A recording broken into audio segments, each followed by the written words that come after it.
Welcome everyone to today's World Elder Abuse Awareness Day event. We are so pleased that you're able to join us today. Our webinar that we're doing today on WEAAD is recognizing the rights of older adults. And what we are hoping to do is spark some social change movement in the way that we treat older adults and the way that we need to change issues around ageism to promote the rights of older adults. I'm so pleased that we are joined today with our partners, the Canadian Network for the Prevention of Elder Abuse, CanAge, and the British Columbia Community Response Organizations, and planning this important event for individuals across Canada. Just a few housekeeping items as we get going. Everyone, all attendees will be muted and the cameras will be off. We are pleased to have ASL as LSQ interpreters. You can pin those people on your screen so they are visual at all times on the top of your screen. We also have French language available. There is a little globe on the bottom of the screen that you should be able to switch to French interpretation if you choose to do so. We will only have slides momentarily. Most of the session will be just speakers on screen. But during the time we have the presentation, you can adjust the screen size with the line between the speakers and the PowerPoint presentation to make the images a little larger on your own screen. So as I mentioned, the speakers will be visible during the presentations today. If you have a question, please put that in the Q&A box. We will be having time at the presentation for your questions to be answered to our panelists. If you'd like to make a comment, please post that in the chat box. And we have that monitored today throughout the session, and we'll be posting links during the presentation as well. And you'll find all that in the chat box.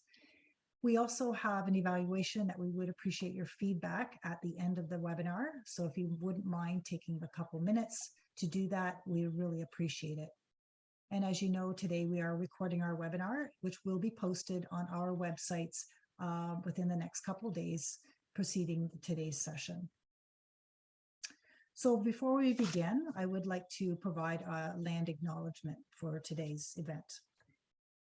We begin this event, World Elder Abuse Awareness Day, by acknowledging that we are hosting this event on Aboriginal land that has been inhabited by Indigenous peoples from the beginning. As settlers, we are grateful for the opportunity to meet today, and we thank all the generations of people who have taken care of this land for thousands of years. Aboriginal peoples have been stewards of this land. We acknowledge the ancestral territories of Ojibwe, the Anishinaabe, and in particular, the Mississaugas of the New Credit, First Nations, whose territory we are joining from today. This territory is covered by the Upper Canada Treaties. We recognize and deeply appreciate their connection to this place. We also recognize the contributions of Métis,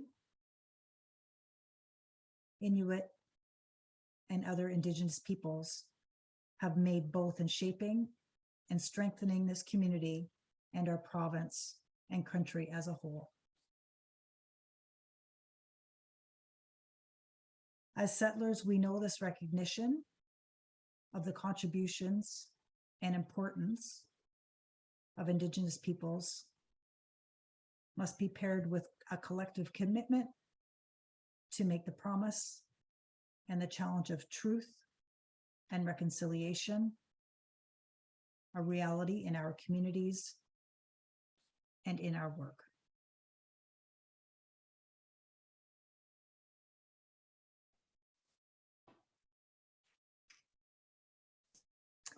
It gives me great pleasure to introduce our moderator for today's session.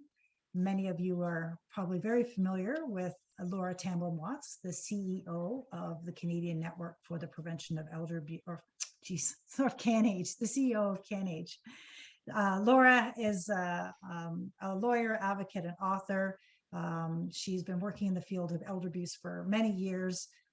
She was a past chief policy officer for CARP and also a national director for the Canadian Centre for Elder Law.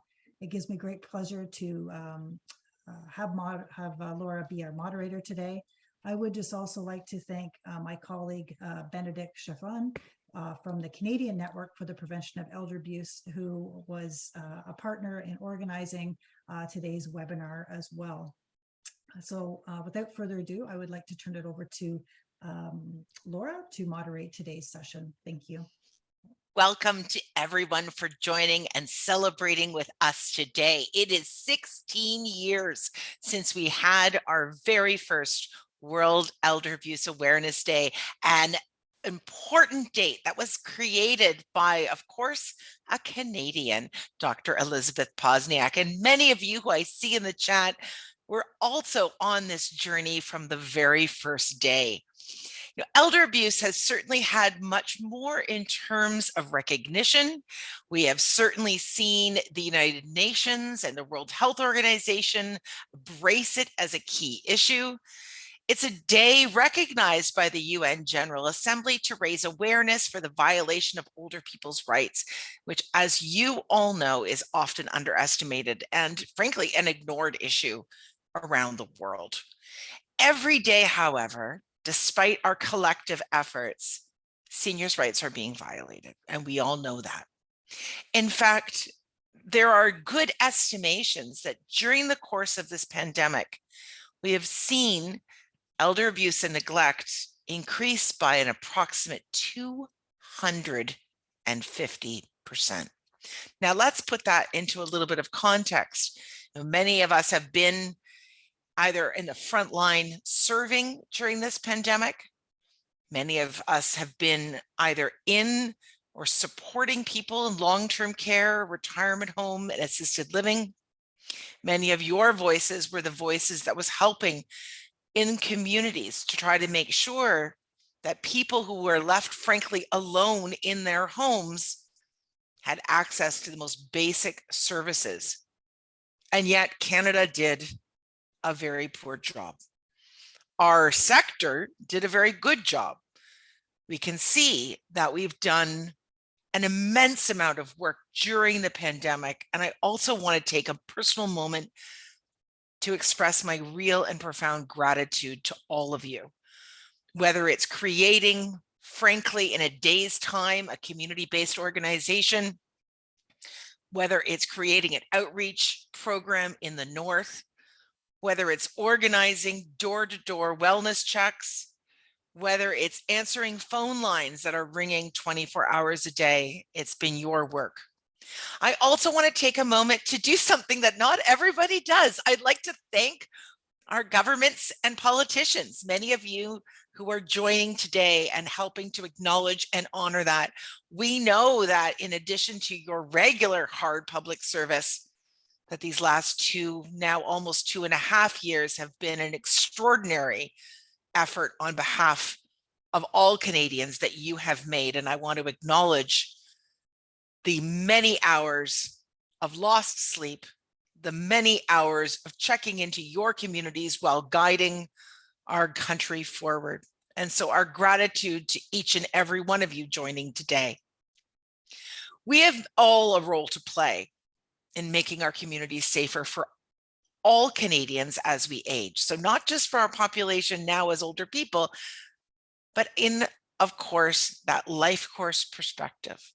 And this year, we're asking Canadians to take the pledge to become a champion of elder abuse prevention. And that's going to be a critically important component as we move forward. And so we invite our politicians, our government officials, we invite each of you from the community, from industry, from not-for-profits, and from your own families to take those pledges. At this point, we're going to share a little bit of a quick thank you around some of the sponsors that were allowed to make this event possible. So a quick thank you to all of our sponsors who helped to support World Elder Abuse Awareness Day, who will be listed again throughout the session.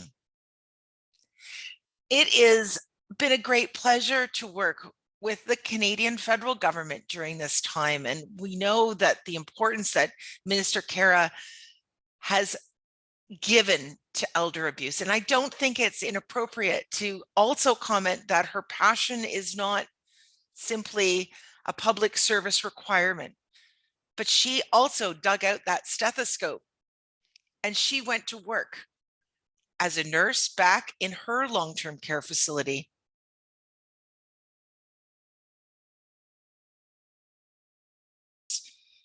Bringing back her nursing skills to help vulnerable seniors in long-term care. And it's that kind of hands-on and passionate response that we've been seeing from her ministry. Today, I'm so very pleased and honored to introduce the Parliamentary Secretary to the Minister of Seniors, Darren Fisher, to give us an address and also then to lead into one of our high points, the presentation of the 2022 Elizabeth Podniak Award in Canada. Parliamentary Secretary, over to you. Well, thank you so much, Laura. I'm absolutely honored to be here today. So bonjour à tous. And that land acknowledgement prior to you, Laura, was just fantastic. I'm also going to, please, if you allow me, to acknowledge that I am speaking to you from the unceded territory of the Anishinaabe. Du peuple Anishinaabe et du peuple Algonquin. That many of the virtual participants, of which I think there are close to 800, are gathered on many sacred lands and traditional territories. Every June 15th, we mark World Elder Abuse Awareness Day to recognize and raise awareness about the effects of abuse on older persons. It is a day to voice our opposition to any form of elder abuse and ensure that older adults live in dignity. No matter who they are or where they are, Canadian seniors have the right to live safely and securely. Sadly, too many seniors, as it has been mentioned, are not afforded this right. According to the World Health Organization, 1 in 6 people over the age of 60 worldwide are victims of abuse. Steps must be taken to put an end to this serious and growing problem.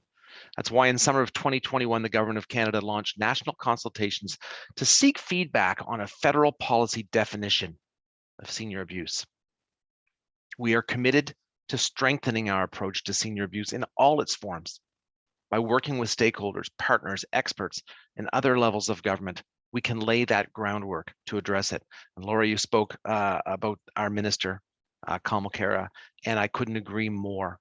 The right person is tasked with this massive job. I know that the thought of harm coming to our parents, grandparents, or any senior is disheartening to most Canadians. So today, to mark World Elder Abuse Awareness Day, I'm asking you to sign a pledge to help protect older Canadians from elder abuse. It's a simple commitment to help in whatever way that you can, from learning to recognize the signs of elder abuse and how to respond or refer seniors for help, to working within your community to make this issue a top priority. Whatever you can do to help, a little caring goes a long way. We have a part to play in protecting older Canadians. Abuse against older persons is not only physical, it can be neglect, it can be psychological, it can be financial. Raising awareness and recognizing the signs of elder abuse are the first steps to help prevent and end it. For example, you could look for fear, anxiety, depression in relation to a family member or a friend or a caregiver, unexplained physical injuries, poor nutrition or hygiene, improper use of medication, or maybe a sudden drop in cash flow or sudden changes to legal documents. The need for physical distancing during the COVID-19 pandemic has put seniors at an increased risk of abuse, since so many seniors are living in isolation and do not have access to their usual community supports and social connections. One older Canadian suffering from abuse is one too many. Please sign the pledge and please join the movement against elder abuse. I want to thank all the folks here today. I want to thank the organizers for this meeting and for all the individuals on this Zoom today that do so much for seniors in their communities. Thank you so much. Merci, Miigwech. Thank you so much, Parliamentary Secretary. It's now, I think, one of my most delightful opportunities to help recognize so many of our unsung leaders in the field. The Dr. Elizabeth Posniak Award for Elder Rights in Canada was created 2 years ago. And this year, I'm going to have the great honor of turning it over to Parliamentary Secretary Fisher to officially announce the award winner, and then to turn it over to her to provide a few remarks in response. Thank you so much again, Laura. And I will tell you, this is like, for a politician, this is like cutting a ribbon with a really big pair of scissors. When we get the opportunity to acknowledge the incredible things that individuals do across Canada, it warms the heart. So fittingly, today, as we mark World Elder Abuse Awareness Day, I would like to take the time to recognize this year's, as you said, the Elder Rights in Canada Award recipient. Now, this year, I'm honored to present this year's award to, and I don't know if we want to do a drum roll, 800 people on their desks across Canada, to Sherry Baker. Sherry has played a fundamental role in protecting the rights of older adults across Canada through her work, her volunteerism, and her advocacy within her community. Sherry previously served as the chair of the BC Centre for Elder Advocacy and Support, and was on the Township of Langley's Sustainability Task Force and its Seniors Advisory Committee, which I think I might be meeting with them near the end of the summer. Sherry is also, very often when you award great people with these types of things, it's very hard to list off everything that they do. Sherry is also the vice chair of the Older Adult and Caregivers Advisory Committee for Age Well. It is a great pleasure to present this award to you, Sherry, on behalf of the Government of Canada, the Minister of Seniors, Kamal Khera, and all Canadians. Thank you from the bottom of this very warm heart for your advocacy and your incredibly hard work. Thank you, Sherry. Congratulations. Thank you, Sherry. I hope that you're able to take the proverbial stage to say a little thank you and comments back. Well, thank you. Thank you very much, Laura, especially, because we go back a long way in our work together, maybe 15 or more years. And Parliamentary Secretary Fisher, thank you so much for your kind words. I really do appreciate it. And this was just, it was a big surprise. I had no idea. I think when we're working in this field of social justice and community development, we don't really get our heads up from the ground very often to think that anyone else is even noticing. So it was really nice to hear about that. My main work is as the executive director of the BC Association of Community Response Networks. And I really need to hand a huge amount of gratitude to the provincial government of British Columbia and the Ministry of Health, because they fully fund the work that we do in the communities throughout BC. We are working at the community level. We have at the moment 83 self-governing networks, and their job is to build the awareness of abuse, neglect, and self-neglect of vulnerable adults in their communities. It touches about 245 communities throughout BC, and we have people supporting those communities and working with us on a part-time basis, because we are depending on the communities to do the work. So we know that the elder abuse is a hidden incident that takes place. And with the increase of 250%, which of abuse, neglect, and self-neglect throughout the country, I would suspect that there's an awful lot of that has been going on for a long time, and it wasn't just new over the pandemic, but we're able to shine a light on it and be able to start to once you get an awareness of it, you can do something about it. And so that's what we are doing, and we really are. I think we've had an evaluation going for the last 10 years, and we are actually increasing the awareness. before I close, I just wanted to tell you how moved I am, because Elizabeth Podniaks and Lynn McDonald are kind of icons in this work across Canada. And ever since I've been doing this work, I've always looked up to them and admired them and took you know, a lot of information and from the work that they're doing to help the work that I'm doing. And it never occurred to me that I would be in that same rarefied world. So I'm really happy to do that. And I also want to thank Margaret McPherson, you're going to be hearing later. We've worked together on the It's Not Right Neighbors, Friends and Family work for the last 10 or 12 years. And I'm also working, as you know, with Age Well and Can Age to make sure that the work that we're doing is spread across the country. So thank you all very, very much. And I really appreciate this recognition. Thank you. And Sherry, I hope that you can see all of the congratulatory fingers waving and all of the comments in the chat. They are heartfelt and well-deserved. So grateful for your work. And I know that, you know, it's just more work to do, but it's nice to every so often have a little bit of recognition. Another really important part of this conversation is acknowledging the leadership from various governments. 16 years we've been working in this area, and we are really seeing governments leaning in. And so I am going to start from East with our introduction to the Honorable John Abbott, who of course is the Minister for Seniors, Children, Social Development, responsible for the status of persons with disabilities, community sectors, and responsible for the Newfoundland Labrador Housing Commission.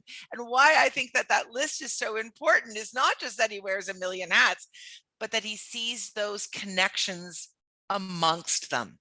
So with no further ado, Minister, to you.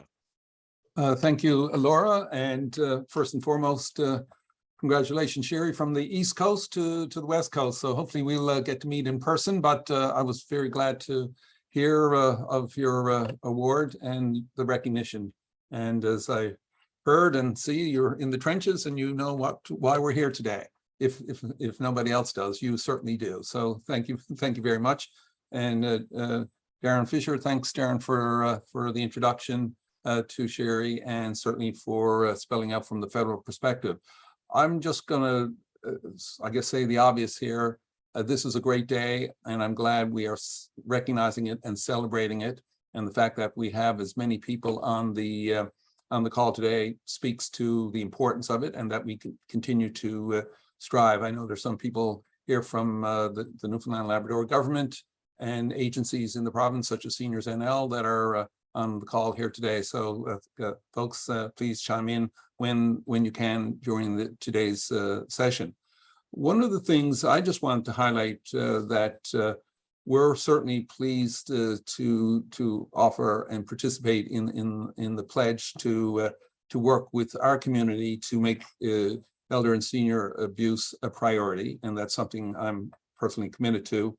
And we want to promote education so that we'll learn to better recognize signs of elder abuse. And I think, as Sherry alluded to, it can be very, very subtle, but we know it's there.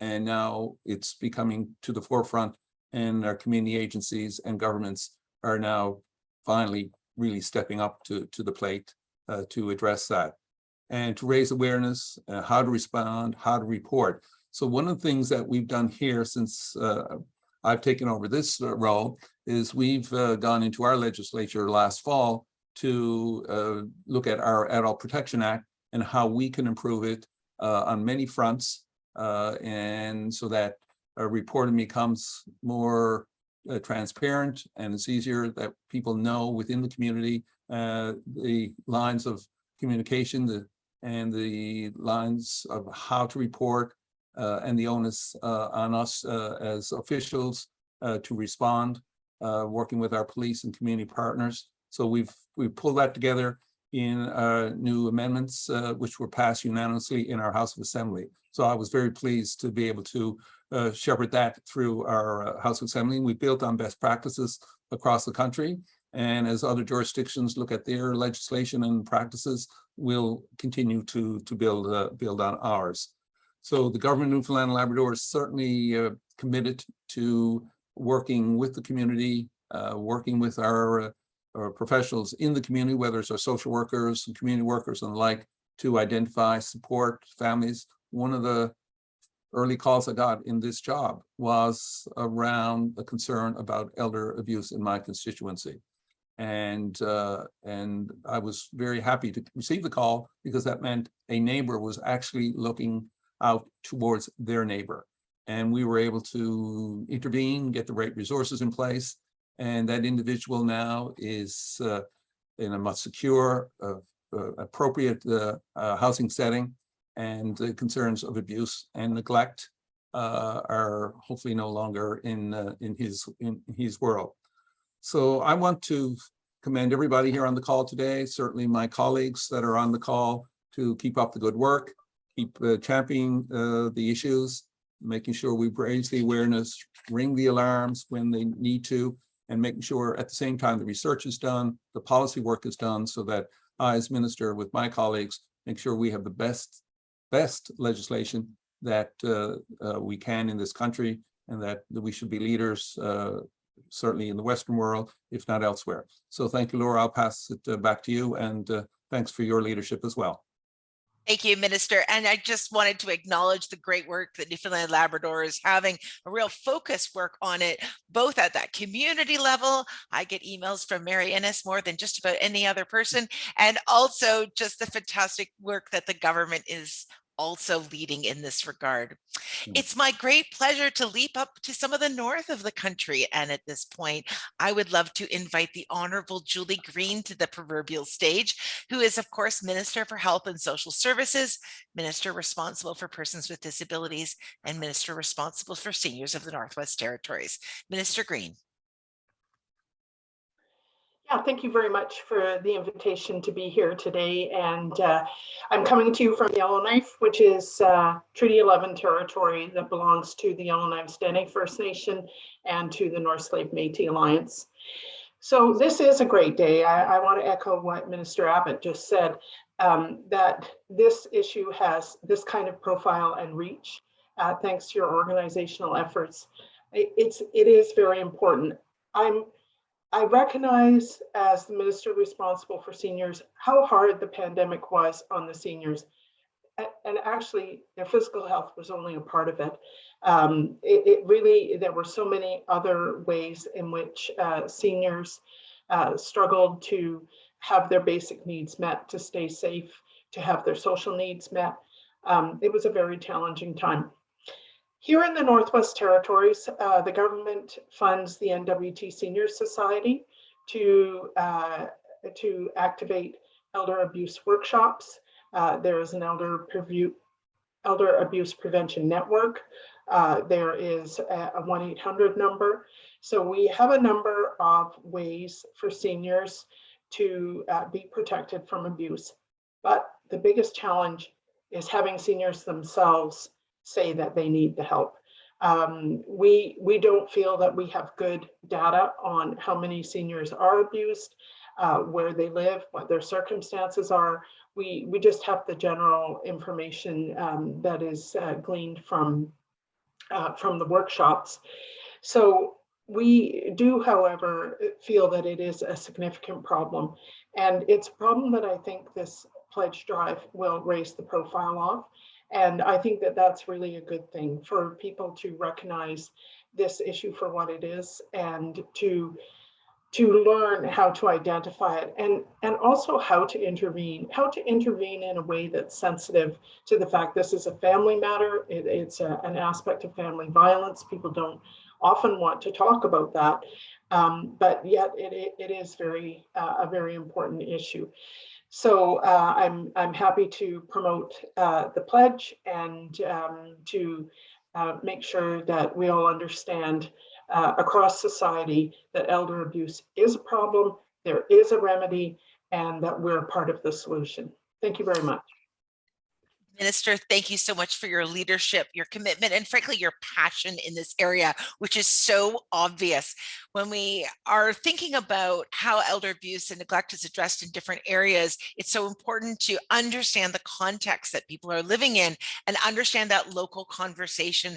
And I'm excited to see that you're building that capacity in your territory. Again, thank you for your leadership, Minister. And we heard the pledge there as well. At this time, I'm going to move to inviting the presentation from the Honorable Jason Copping, who's the Minister for Health for Alberta. Minister Copping. Great. Laura, thanks so much for inviting me and the Government of Alberta. I'm pleased to be here on behalf of my colleague, Minister Pon, who's the Minister of Seniors and Housing, and quite frankly, on behalf of myself. And I'm coming to you from Calgary, which is the traditional territories of the Treaty 7 nations in southern Alberta and the Métis Nation of Alberta Region 3. And this is very pleased to participate. It's great to see a number of organizations from Alberta participating in the webinar, and a number of my colleagues from across the country, both provincially and federally. And I want to also comment on Sherry Baker and wish you all the best in receiving the award. And thank you for your incredible work. As indicated by Laura, you said earlier, and Parliamentary Secretary Fisher, this is an important day, and this is a serious issue in regards to addressing elder abuse. It's not acceptable for anyone in any form, anywhere, at any time. And I'm pleased that our government is taking strong action to address this issue. Actions like providing the Alberta Elder Abuse Awareness Council a grant of $750,000 over 2 years to provide surge funding for elder abuse case management across our province, particularly right now, and also developing the Addressing Elder Abuse Toolkit to help communities increase their capacity to deal with elder abuse when identified. We've also taken time to gather stakeholder and public input to develop a new provincial definition of elder abuse, a definition that can be applied consistently to all policies and programs. And that will help us focus the issue more precisely, which will in turn improve the safety and well-being of Alberta seniors. I know everyone at the table and on the call knows that we all have a role to play to prevent elder abuse. You know, anyone can take the time to learn about elder abuse, watch for the signs, and know how to report it. Now, our province offers a wide range of online resources and information tools online, including the Get Help Elder Abuse webpage, which is on our alberta.ca, and we have fact sheets and telephone helplines as well. And that's why it's also so important, in terms of raising awareness this day and this webinar to be able to identify elder abuse. And thank you so much for driving forward with the pledge, because that's going to help us by working together to be able to understand where it's happening and then how we can react. So once again, thanks so much for having me, and wish everyone the best in the webinar. Minister Copping, it's wonderful to hear the commitment at that local level and also that pledge at the provincial level as well. And I know that Minister Pon is also going to be sharing some remarks a little bit later, and wanted to acknowledge Alberta's leadership in this field. Great to see those local investments. I can tell you lots of Albertans on our call today are really pleased to hear about those investments and your continued personal and professional commitment in the area. Thank you so much, Minister. I'm now going to share from the ministry that I am in. I am in Nova Scotia today, and the Honorable Barbara Adams has been a real long-term advocate, and this is her first time in this role. And we have a little message, I think, from Minister Barbara Adams from Nova Scotia. Ryan?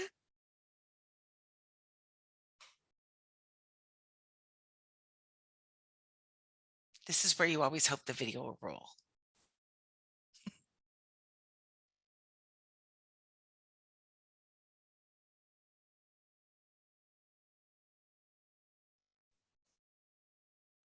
Just see if it will roll now. While we're getting the video just up and ready, I also wanted to do a special call out and thank you. While he's not speaking today, the Honorable Tracy Ann McPhee, Deputy Premier, Minister of Justice, Minister of Health and Social Services of the Government of Yukon is here today, and also into supporting our pledge. So these are the greetings from the Honorable Barbara Adams of Nova Scotia.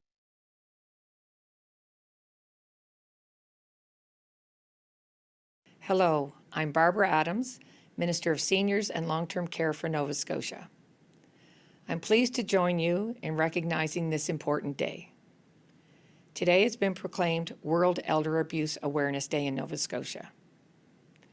Our province is committed to ensuring older Nova Scotians can live with dignity and get the care they need when they need it.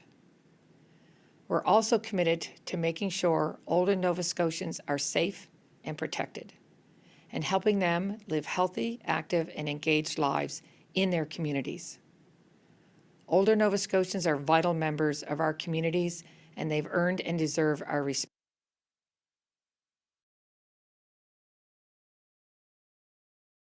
respect. There is simply no place for abuse. We all have a duty to make sure seniors are safe and secure. Part of this is educating people so they recognize the signs of abuse and know what to do if they are concerned that abuse is taking place. Through adult protection and protection of persons in care, our work to protect seniors and ensure they're safe is ongoing. We work closely with everyone who works with seniors, so all cases of suspected abuse are reported and fully investigated. As a province, we have and continue to invest in preventing elder abuse and making our communities age-friendly. Examples of initiatives underway are the Senior Safety Program, which educates and builds understanding of elder abuse, crime prevention, safety, and health issues, and provides someone that people can turn to if they think someone may be experiencing abuse. Our Age-Friendly Communities Grant provides funding for projects that help older Nova Scotians stay active and community-wide efforts to create age-friendly environments. I want to thank the Canadian Network for Prevention of Elder Abuse and CanAge for their work on this front. We share a commitment to ensuring older people are safe from all forms of abuse and neglect. Thank you.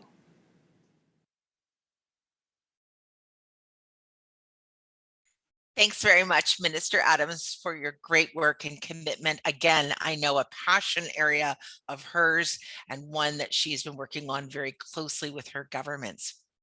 We're now going to thank our government speakers. We're going to let them off the stage at this point, and we're going to invite everybody to turn our minds a little bit to both the core work of this year and the acknowledgement that we need to make sure that these pledges are integrated at the government level, the research level, and the community level.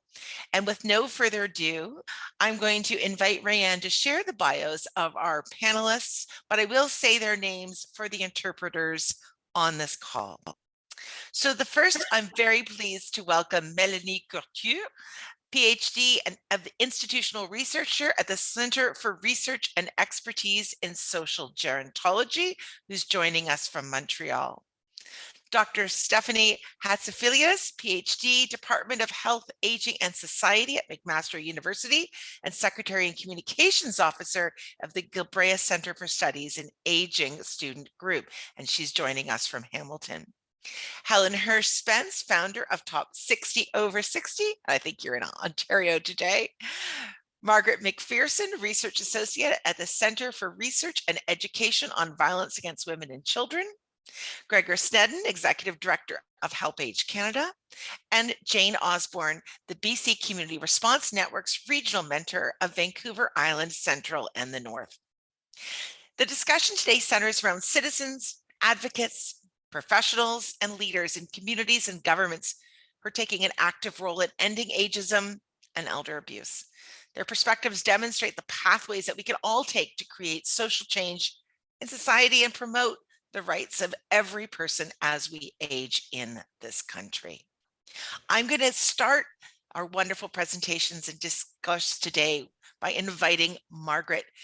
And we're going to ask Margaret to tell us a little bit about the incredibly exciting work that's been going on, yeoman service off the sides of desks of people across the country for the last year and a half, creating our roadmap called Future Us. Margaret, over to you. Thank you so much, Laura. It is such a pleasure to be here today and to see so many people who are committed to this work on the call. So thank you very much. I am just going to give you just a sort of a little bit of a teaser about Future Us. It's a strategy that's been put together by a collaborative group over the last year. It is designed as a pan-Canadian engagement strategy to acknowledge that elder abuse and ageism are in every community across the land, and to recognize that it's not just an individual issue, but a societal issue that requires an ecological approach with interventions and aligned investments in prevention and responses that are made locally, regionally, and nationally. There is so much good work that is already happening. So many committed people, some of whom you've already seen on the call today, who contribute to positive social change every day. It is a true statement that we are stronger when we are together. So awareness is a beginning point. From awareness, we need to move to collective action. So the roadmap has on-ramps with practical everyday actions for citizens, leaders, organizations, communities, and governments. It's in all of our interests to achieve 3 broad goals that you can see on the screen there. We want to prioritize prevention of elder abuse and neglect in every community. So this means rolling up our sleeves at that local level everywhere to work toward this goal. We want to establish and support elder abuse prevention networks at local, regional, and national levels.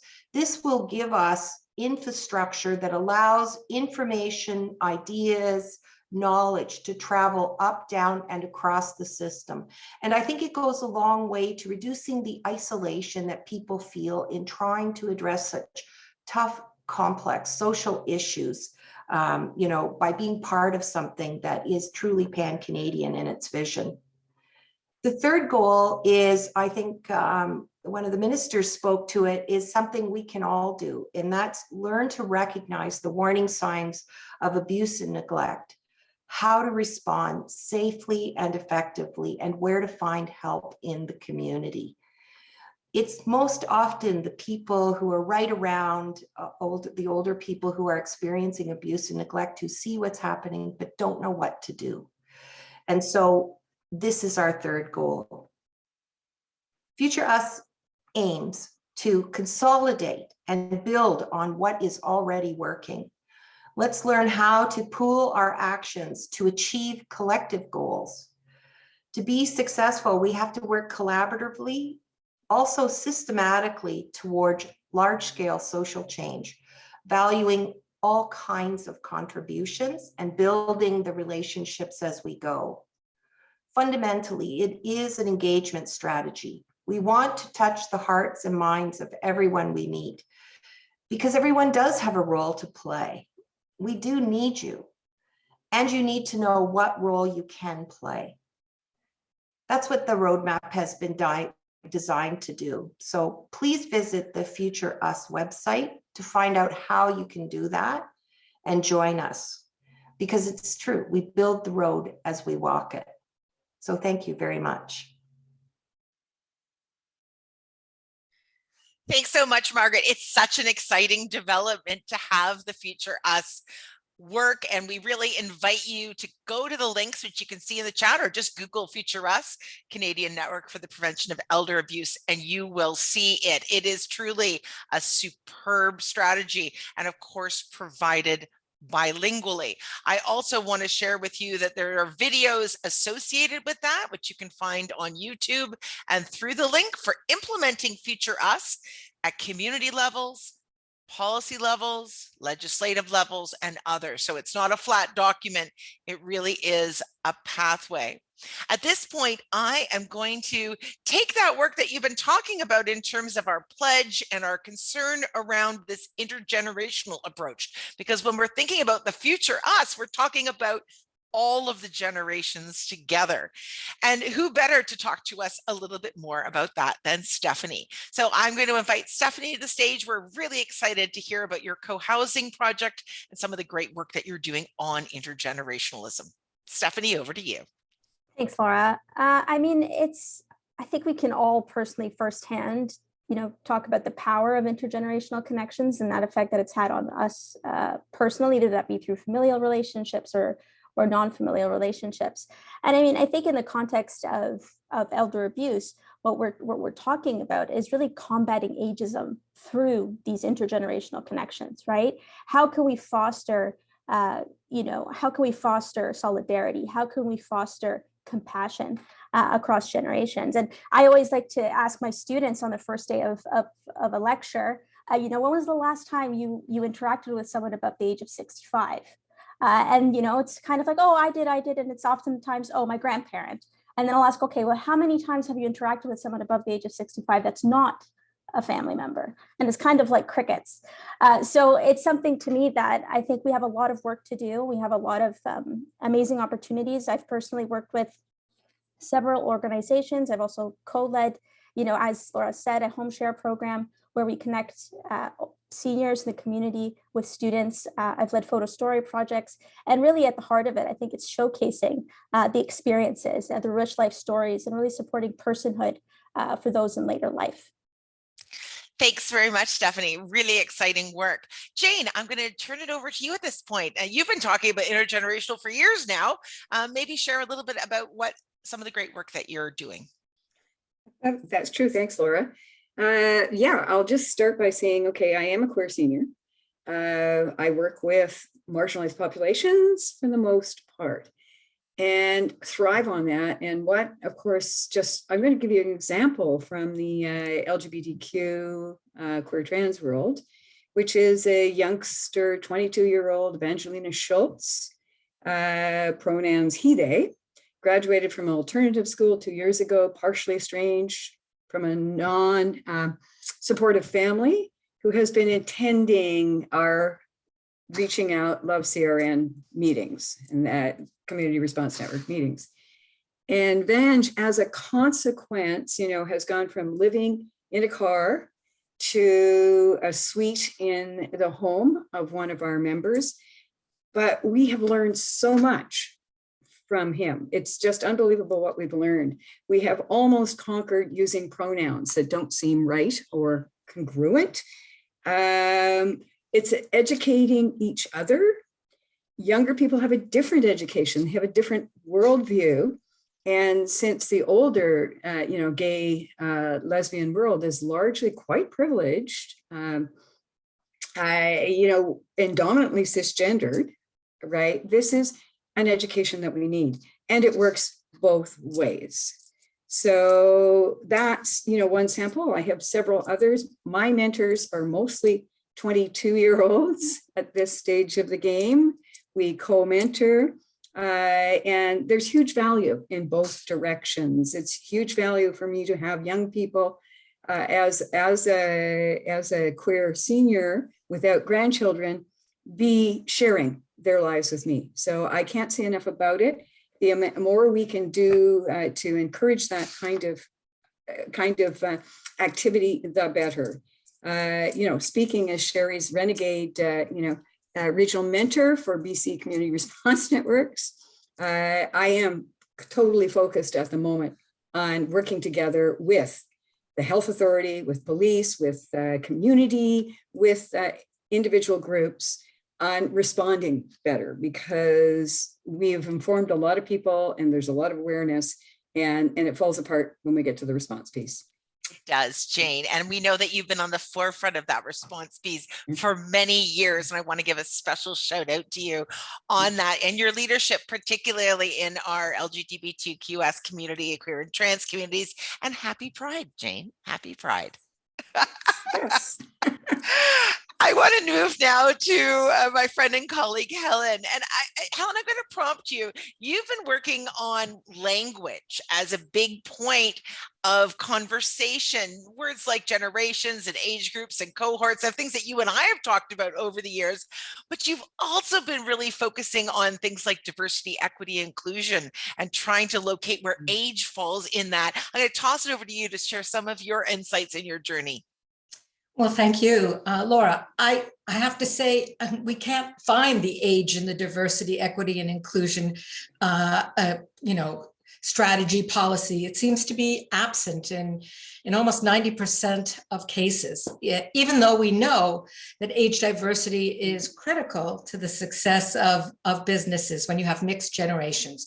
I can speak from personal experience, having been an educator for over 35 years in secondary schools. I had staff and students who I interacted with daily, and they were the most impressive mentors that I could ever have found. And they continue to be, because there are continuous relationships.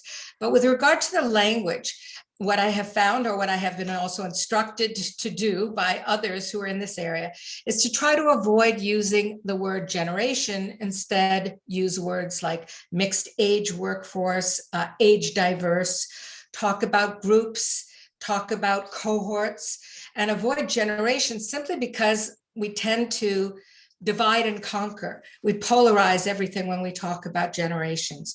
And we've had the tendency, unfortunately, to play us versus them in these kinds of conversations, which isn't intended. And sometimes it's very easy to fall back into that. So I think that's one of those training moments we have to really be conscious, and I'm guilty of it all the time.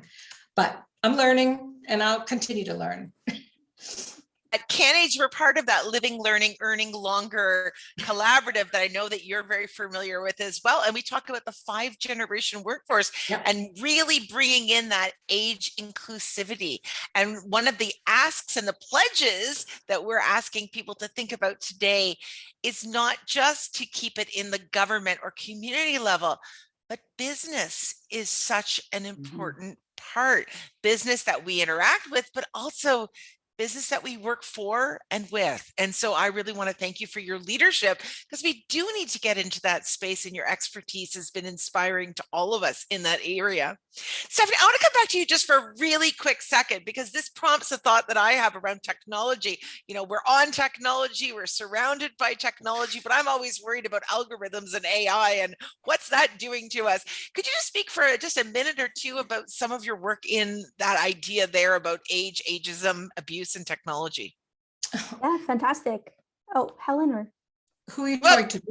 Well, actually, I'm going to ask Stephanie first, and then I'm going to come back to Helen. Okay. Okay. I think, my postdoctoral work now focuses on ageism and big data, and looking at how not only how people experience ageism, but also how it's kind of embedded in our systems, and how the people who design all of these products and design all of these different forms of technology, either that be through a device or a data object, looking at, let's say, Fitbits or smart homes or new kind of gadgets that come into our homes on a daily basis, is how do these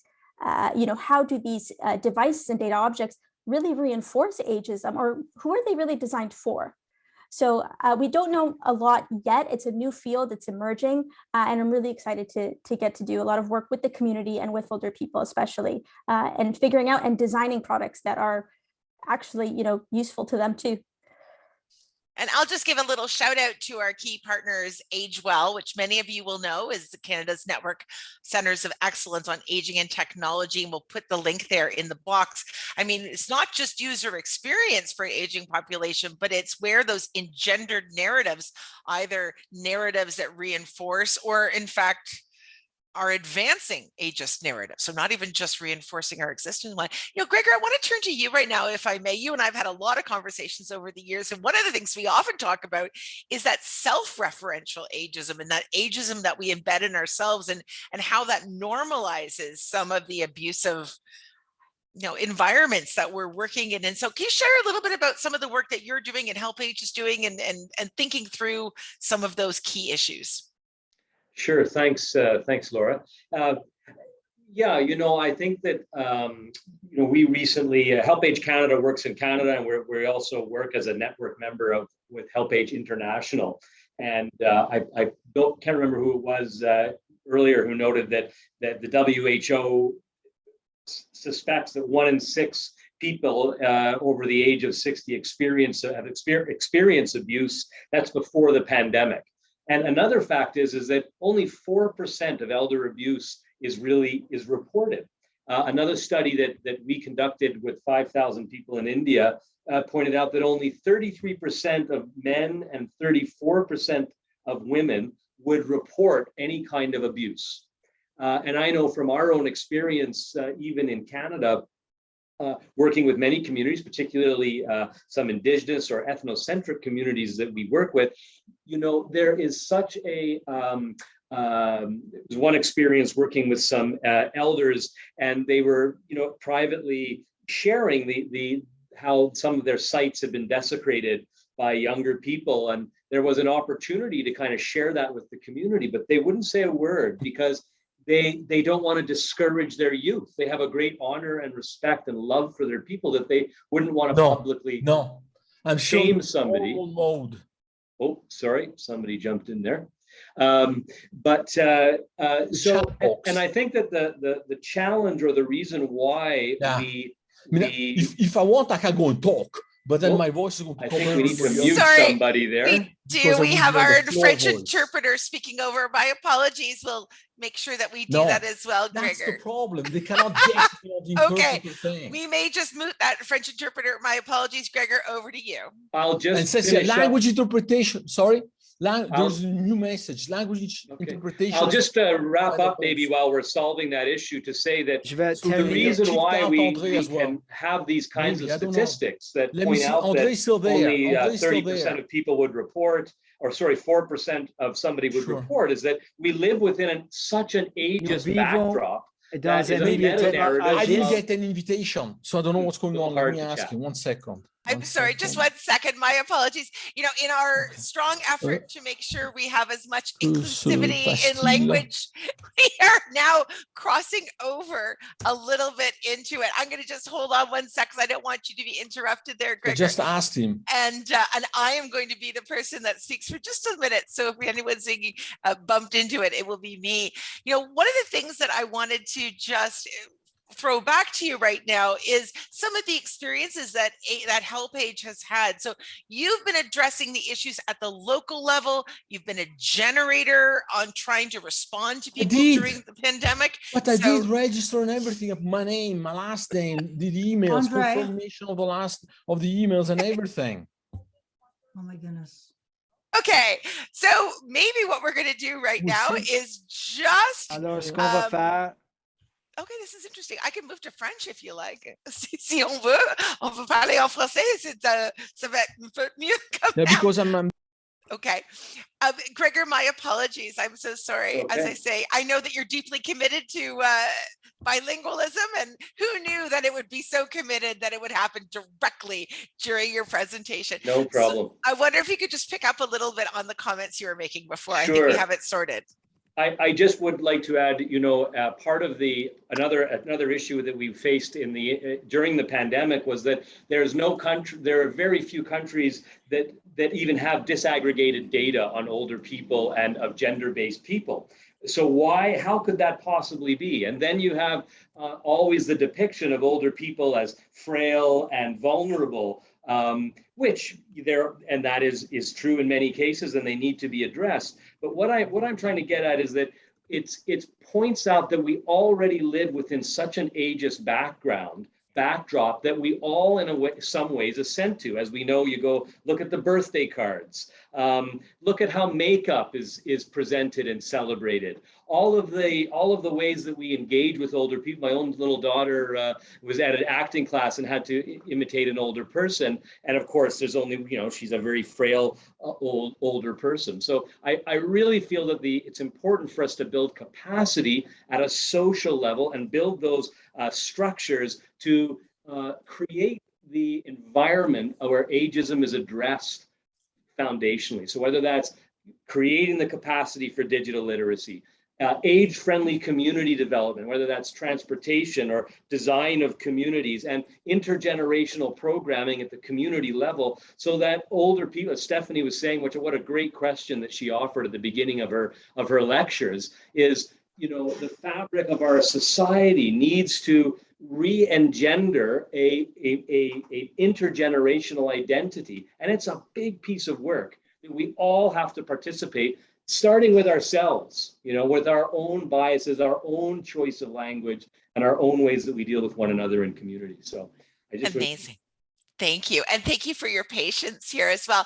Helen, I wanted to circle back to you if I could just for a second. So could you just speak a little bit to why you created the Top 60 Over 60 award to begin with? Why did it matter to you to create one?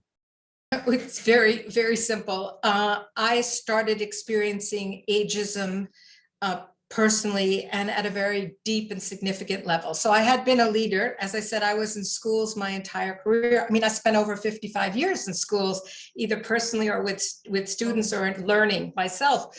And so I thought I had confidence, but it was remarkable how once I hit a certain age, which is about my early 60s, that I felt invisible, I felt irrelevant, I was overlooked, my hair was getting gray, so I dyed it until more recently. There were all those indicators. I thought that I was experiencing this myself, and I didn't peg it to ageism until I started to do the research. So I was a great example of the person who grew up in this youth-centric culture, who only saw the benefits of being young and nothing old, and who internalized it. So I self-directed, internalized ageism was alive and well in me, who normally would have been seen as an extroverted, confident person. And yet I lost it. And speaking to other men and women, but particularly women, because they tend to talk about these things more, I realized it was quite universal. And that's when, with more research. So we're now in the process of trying to find some partners to get this Top 60 Over 60, because we need to have inspirational role models. And the truth is, there are more of us like me in our 70s that are starting new things and doing, contributing still. But that's not the narrative. We've got to change it. Changing that narrative is such a critically important work, and we're thrilled that you're doing this. And this shows one way that our pledges can really take action. And I really want to acknowledge you and your leadership in that world, and frankly, your leadership as well in making that diversity, equity, and inclusion narrative part of it. I really heard you when you said, where is the age in that? It's not anywhere. And that's certainly our experience as well. And we're really happy that you are addressing the elder abuse narrative from that place of business, from that place of human resources. And it's a really important piece. So thank you for that. Melanie, I got to send out a tweet the other day, and I actually started clapping my hands and jumping around the house. And my husband thought that was a bit peculiar until I just said, you won't believe what Quebec just did on elder abuse. Can you speak a little bit to what's been happening in your province and what that big announcement was? And I hope it's the same announcement that had me dancing around, because that's a whole different conversation. Maybe you could share a little bit about what's happening with you in Quebec. Yeah, well, actually, there's a lot of things going on. So I'm going to talk about two things. So maybe one of them is the one that make you jump up. So actually, on Sunday, the Quebec government unveiled their third action plan. Usually they last about 5 years. And this time they actually gave $50 million to actually put the plan in place. Yes, that was the dancing part. Yeah, that was the dancing part. Yeah. So the budget actually became bigger and bigger each time. So now we're up to 50 million right now. It's actually to implement about a little more than 50 initiatives within the province of Quebec. The initiatives are structured around about 5 main objectives. So raising awareness. And for example, one of the initiatives is about making the media more aware of their ageist discourse. So it's not just about the public, but also the media. We all know that usually older adults are presented as either active aging or somebody who's really sick. So there's no heterogeneity in the aging that's being up on the screen or in articles and things like that. So that's pretty much going to help. Well, it's also about promoting well treatment. So it's not just about mistreatment anymore, but putting in place initiative in different contexts. For example, one is about senior residences to help implement practices to promote well treatment in these type of contexts. There's a lot of initiatives about training. My research center is actually involved in developing training for the whole social and healthcare system, community organization, and also the financial sector. So everybody's getting the information about mistreatment in general, but also about ageism at the same time. And we're also trying to improve the management of mistreatment situation. We were talking earlier about structuring the system. So we also have now a law that has been actually upgraded, I could say. So in May, in May 2017, we actually had the law 6.3 put in place to counter mistreatment. This April, so that's the second news, it's been upgraded to include new information and new initiatives to actually be able to upgrade the level of accountability of different people. For example, now we have, if you mistreat somebody, you might have to pay a lot of money because of that. And also we've made different roles clearer, because when you're trying to counter mistreatment, people have to know who's doing what and when, but the law is actually helping about accountability. So it's not just about knowing who's doing what, but you're supposed to do it. The law is telling you also. Right. So it's easier to implement that way. And what has been a really good thing about the law is that each social and care establishment actually has to have an institutional policy, which means that within this institutional policy, you have to describe complaint and reporting procedures. So it's not, and also have somebody who's responsible for implementing the policy also. And like I said, we have sanctions, and also you have to describe how you will follow up on the complaint and the reports of mistreatment also. And the other thing that's really great about this law is that we have a concerted intervention process, which means that within different establishments, a designated person is there to take on a case and then bring it to other people with different expertise. So it could be within the social and health care system, the police, the public curator, Commission des droits de la personne et de la jeunesse, Autorité des marchés financiers. So all of these organizations now has a designated person who will actually implement and say, okay, come on, we're putting on the process, the concerted process, and we're going to work together to actually manage this mistreatment situation. So it's really about having all the expertise put together, the financial, the legal one, the medical, and also the psychosocial all together, because usually you need all of them to be able to manage a situation appropriately. So that's pretty much most of the information from Quebec. Actually, the new law, as is on the website from the government, and it's in English and in French. So if you want to read it, it is in English now. And also we are translating right now the concerted intervention process in English, so it will be available soon also for people in other provinces to actually be able to read it and understand it. Thanks. Thanks, Melanie, and such important work. I want to give a special acknowledgement to your friend and colleague, Professor Marie Beaulieu, who has been part of this as a driving force. And again, raise that word maltraitement or bientraitance, right? Those words in English and in French that don't necessarily mean exactly the same thing. And I think that learning from each other's languages and cultures is a great asset to it. I'm moving into our Q&A session. Benedict, this is going to be you to flag for 1 second, but I'm going to jump into the first question while you come on. The first question is for Gregor Snedden. And the question that was asked to it is, can you speak a little bit to where we are in terms of transportation? That many older adults don't have access to transportation, and that can be a real limiting and isolating factor. I know that that's an area of your interest. Maybe you could speak a little bit to what work you've been doing around transportation. Certainly, thank you. Thank you for the question.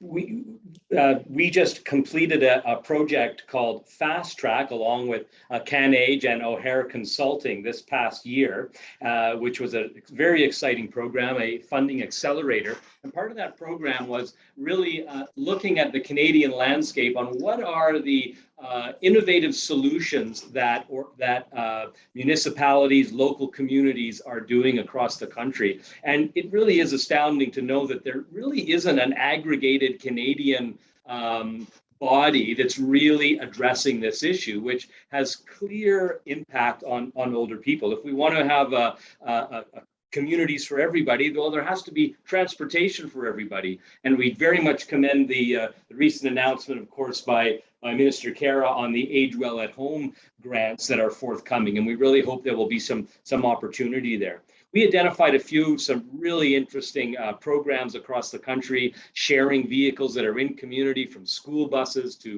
leased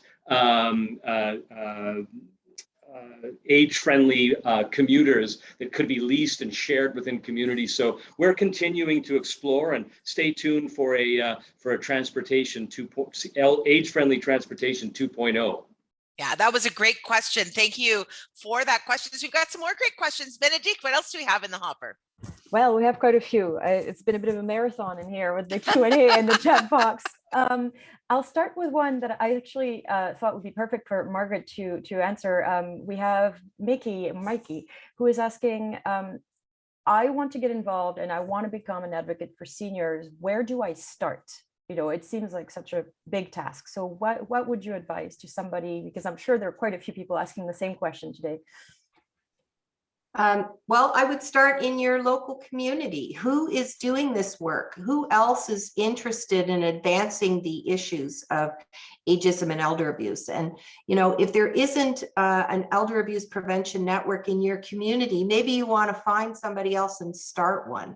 You can also connect with, if you're in a province or territory that has a provincial or territorial network, find out what's available in your community through that group as well. And then, of course, the Canadian Network for the Prevention of Elder Abuse is kind of the umbrella organization that has relationships across the country. And so I think that that's a good starting place. And there's no really wrong place to start, in a way. No. I think that's really important to imagine. There will be people who will work at a very high level of law, of reform and legislation and policy, and that's great. There's going to be people that are going to be doing door knocking in your next door neighbors, and that's great too. So what I would offer is think a little bit about kind of what level you want to work at. And assuredly, there's going to be a place for you. What a great question. And I put the link in the chat. Go ahead, Margaret. Yeah, if I can, I just want to also say, I want to point to CanAge, because CanAge has lots of great ideas. Like, really, if advocacy is your thing, go to CanAge and look at what's there. I'll just put a plug. It's free to join, canage.ca/join. We just need your email. Okay, that was very fine, Margaret. I'll pay you later. What else do we have in the hopper, Benedict? I know we have a lot of questions. I'm going to jump around and just kind of follow a general thread. So we have a question from Anne for Helen, which is wondering if Helen could explain a bit more what she meant when she said that she could not find diversity and age within her work. What did that mean? I think she wanted to know more.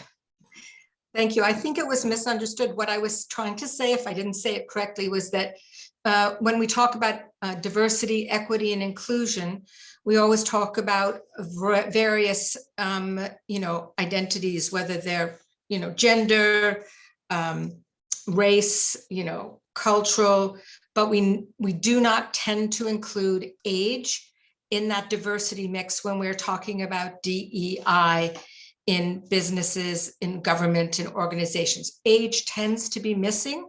It may be talked about in generalities, but it isn't specifically named or talked about. And I can give you a quick example. The other day I was attending a conference and a high-level official told a story about a little old woman who was running up to the podium, and he said she was either really angry or very excited to share something with me.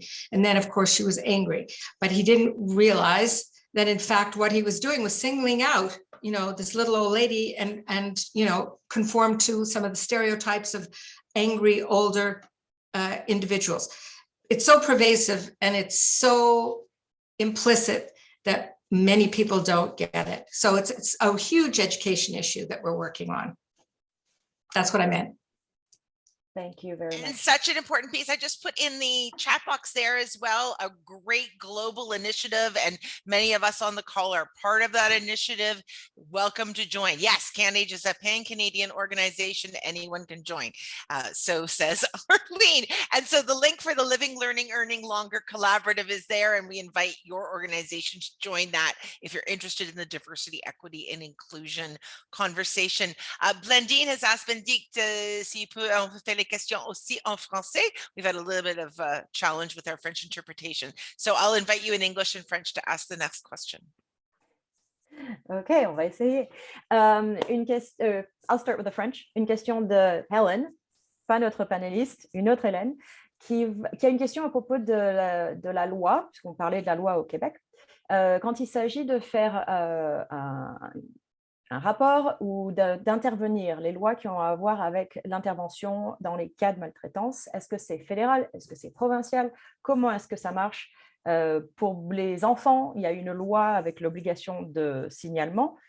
Comment ça marche pour les aînés? So the question is about reporting and intervention law. Helen, a person in the attendance, not Helen Spence, wants to know, is it federal? Is it provincial? How does it work? And pointing out that for children, there is a duty to report in the law, of course. Maybe I can answer both in French and English, since I can. I think we have our interpretation working Is now. it back? Let me just see. Say something in English, Melanie, and I'll check. Hello. No, but I can do it really fast in both, and there's no problem. So, I'll do it in English first and then in French.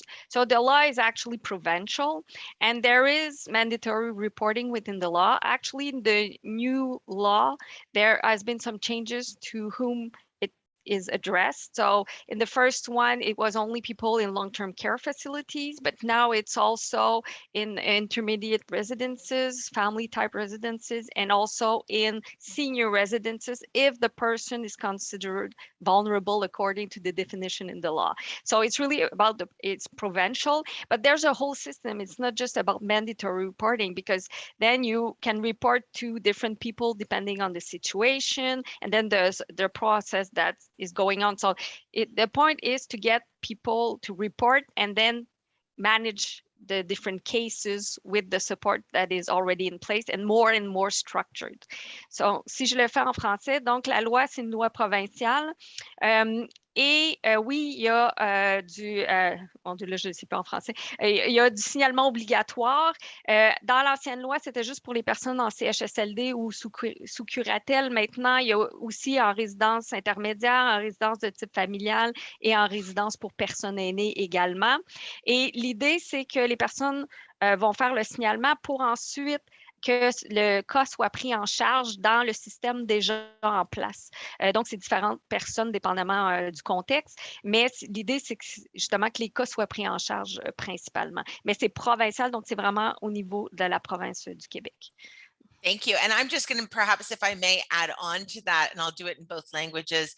That reporting, as you say, is provincial. So just for the non Quebec context, that is also true.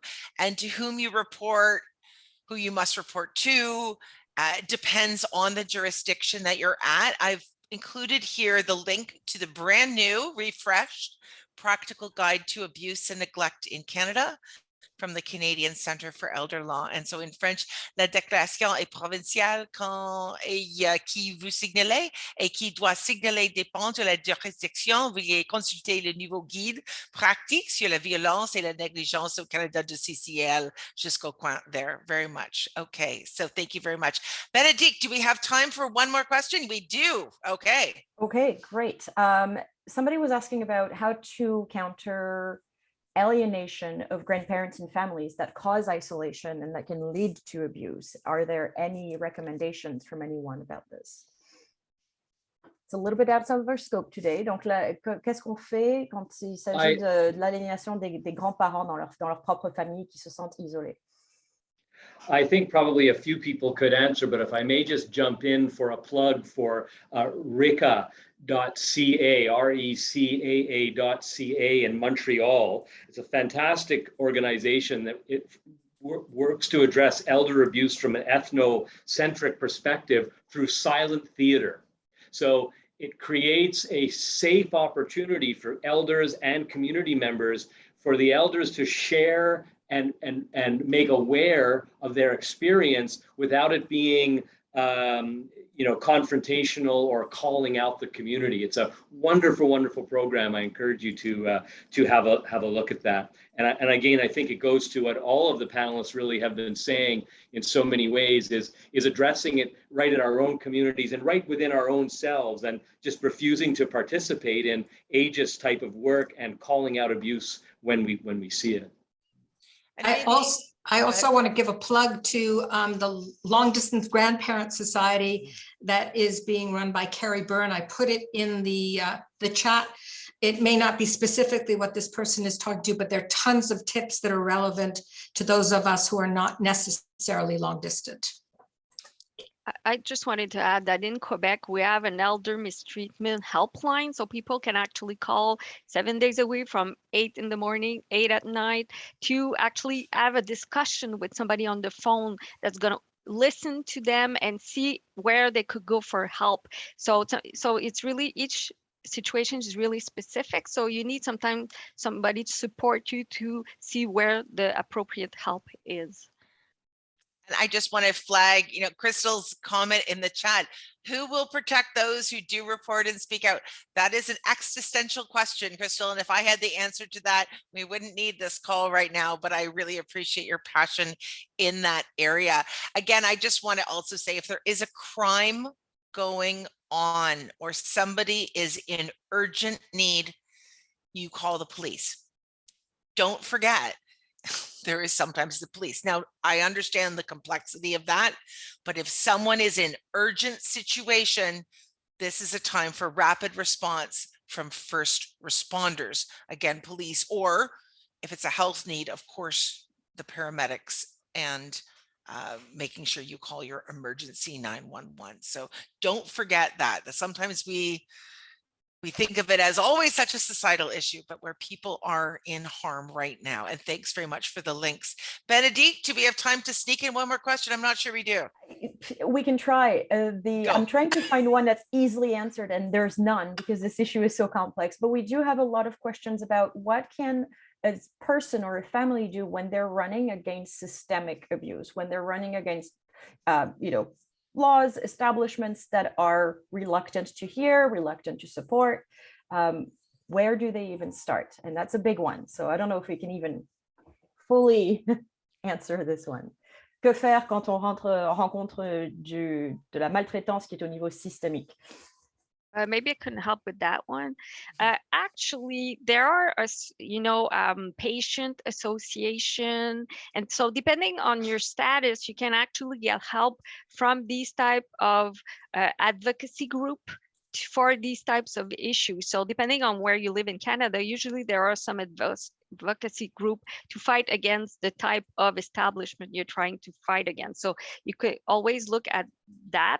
But the other thing I would say is, first of all, you need to actually document it and see whether or not it fits within the organizational mistreatment definition. So is it really organizational mistreatment? And what are the normal route you can take to actually make a complaint? When you've been through all of that, then you can go to, like I said, organization, or even at the beginning, just to get help to actually make a complaint. So you can actually do it in a more efficient way. So don't do it alone. Just try to find these types of groups to help you actually file the complaint. And usually it goes way better that way. And they can also inform you about whether or not this issue has been reported before, and they can even help you to go beyond the establishment itself. Thank you so much. And I just put a couple comments as well, both bilingually. Excuse my written French at the last minute, but some thoughts about systemic issues. And then organizations who are doing advocacy are trying to make system change. We often talk about it as two levers. There's the lever that you can do yourself, and there's levers where you have to get somebody else to pull it. And I encourage you to look at the Future Us materials and the accompanying videos. And there is a video that specifically is talking about systemic change. But like any form of ism, it's hard and it can take generations. At this point, Benedict, I know we have great questions. We can follow up later with some of the more specific questions. I know some people had some very particular ones they followed up with, and that information is in the chat. If you've got a particular concern, again, you can always reach out to the helplines and through your local elder abuse prevention network. Some of those numbers were in the chat. So Benedict, we want to make sure that you have kind of one of our last words here before I turn it over to Rayanne. You have been a leader in this field. You have been lifting up the voices and supporting the Canadian Network for the Prevention of Elder Abuse.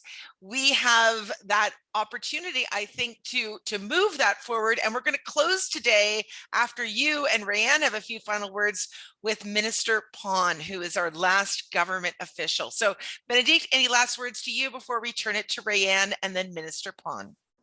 Sure. The first final word, the first of the final words is a big thank you. A big thank you to all of you who have participated today. All the passion, the quite fiery in the comments and Q&A box. We do this and we understand that we can't provide all the answers in an hour and a half, but we are trying our best to keep tackling this issue over and over and keep talking and keep raising awareness and teaching how to handle it. And I really hope that all of you here today have a chance to visit futureus.cnpa.ca, because it actually does answer a lot of the questions asked today about what can I do individually, what can my community do, what does it look like when we're trying to actually include all voices, a comment that was made several times today, because obviously we did not even manage to touch fully on that and, you know, talk about what does it look like to convene communities that are representative of Canada today, that is not just all white and all the same. We do talk about this in Future Us. I hope that you can find some inspiration in there to take action and to motivate your leaders to do so as well. So thank you. We look forward to hearing from you. You can always connect with us by email or via our website. And I look forward to hearing from all of you. And thank you for your passion and leadership, Benedict. Our last words, we still have a minute left to go. We have Minister Pon and Rayanne. Over to you, Rayanne, to help take us through that. Thank you, Laura, and thank you for everyone for sharing your great expertise and wisdom today on these important issues that we've discussed. I just do want to remind everyone to take the pledge if you haven't done so already. You can do that at WEAAD.ca. It's there's information available to take the pledges in English and French. The icons are there. So please take a couple minutes and do that if you haven't done so already. Share on social media to get the word out today. And I just want to end, and we will we have a message from the Honorable Minister Josephine Pon from Alberta, the Minister of Seniors and Housing. Hello everyone, June 15 is a World Elder Abuse Awareness Day, a day for all of us to unite together against elder abuse. Seniors build this province and are cherished members of our community. They should feel respect, support, and safe. Sadly, this is not always the case. Elder abuse is a serious issue in our province. It is estimated that more than 1 in 10 Alberta seniors is the victims of elder abuse. Alberta's government is taking actions to address elder abuse by working closely with our community partner to find solutions. But every single one of us has part to play to help support and stop elder abuse. You can start it by simply talking about it with your friends, family, and neighbors to grow awareness. The more people that shine a light on this issue, the easier it will be stopped before it happens. You can also check it on the seniors in your life and in your community. And that if you know someone who may be a victim of elder abuse, please reach out for help. Seniors deserve to live free from harm and abuse. Let's work together to make our province safe for them. Thank you. We did put up the speaker contact information. So if anybody would like to connect with any of the speakers, the emails are provided as well as their websites. And the slide deck will be available on the websites of all organizations as well. I'm just going to lastly turn it over to Laura just to give some final words about how they can connect with us and end the session today. Great. Thanks, everyone. What an amazing conversation from coast to coast to coast. Et même en deux langues, and two languages in sign language as well. This has been a huge amount of work on behalf of the organizers, and I'm grateful to see how much government participation is here as well. Great ways to stay in touch. You'll see it here. And we put some of the social media handles at CanAge, at CNPEA, the Canadian Network for the Prevention of Elder Abuse Prevention Ontario, and so on, all to donate to. And you can certainly know that any donations that you make to these worthy organizations, and I'm going to particularly call out the first two, are enormously helpful to keeping on the ground support for older adults and to make sure that we're addressing and responding to elder abuse and neglect. So make a gift, make a difference. We're all working together. Your feedback, of course, is important to us. Every year we go through it and we try to make changes for continuous improvement. You're going to get a little survey quickly. Also, all of this recording is in its entirety going to be available. The link will be that in your email follow-up as well, or you can go to any of our websites and you will see this as well. Thank you. Have a wonderful Elder Abuse Awareness Day. My sincere and profound gratitude to all of your leadership, your time, your efforts today, and merci à tous. À bientôt. Merci beaucoup. Thank you.